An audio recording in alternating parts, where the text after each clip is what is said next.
So you think foldable phones are cool? Well, get ready, because Samsung's next big move might just make every other foldable look boring. For over half a decade now, foldables have been evolving from weird tech experiments into genuinely great smartphones. We've seen flips, folds, and everything in between. But now, Samsung might be about to take it one step further, with something that sounds absolutely wild: a triple folding phone. Yeah, triple. Not one hinge, not two panels. 3 screens, 2 hinges, 1 device that folds twice. And it's rumored to be called the Galaxy Z Trifold. If the leaks are real, this thing could unfold into a massive 10-inch display. That's basically an iPad that fits in your pocket. Imagine watching Netflix, gaming, or multitasking with 3 apps at once, and then folding it back down into something that actually fits in your jeans. Now, as someone who's used every fold Samsung's ever made, that idea sounds awesome. But I've also learned that every time a company says we've made a new kind of foldable, what they really mean is we've created a new kind of problem. Because let's be honest, foldables are complicated. They're full of moving parts, delicate displays, and most importantly, hinges. And that's where things get risky. The hinge is the heart of a foldable. It's what makes the magic happen, but it's also the first thing to break when things go wrong. Remember the Galaxy Fold 4?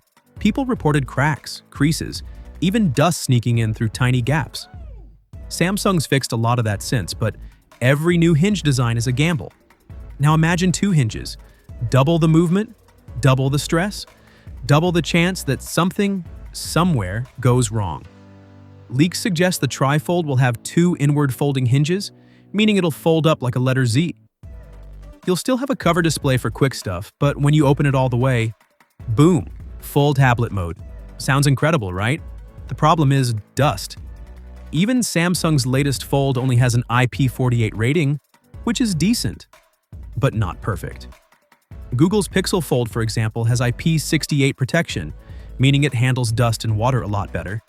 So if Samsung's going to pull off a phone with 2 hinges, it's going to need some serious engineering magic to keep those internals safe. That said, Samsung's hinges have gotten much tougher. The Fold 7 can survive up to 500,000 folds, which is ridiculous when you think about it. I've seen people literally try to snap them in half and they still survive. So maybe this new Trifold will be built like a tank too. Still, this is brand new territory, apart from Huawei's super limited triple fold phone, which you basically can't buy outside China. No one's really done this yet. Which means Samsung's about to either start a whole new chapter in smartphone design or repeat the same mistakes we saw with the first Fold. And that's the big question. Would you buy a first-gen Trifold phone knowing it's a completely new experiment? Or would you wait for Samsung to release the version 2, the one where all the early issues have been fixed?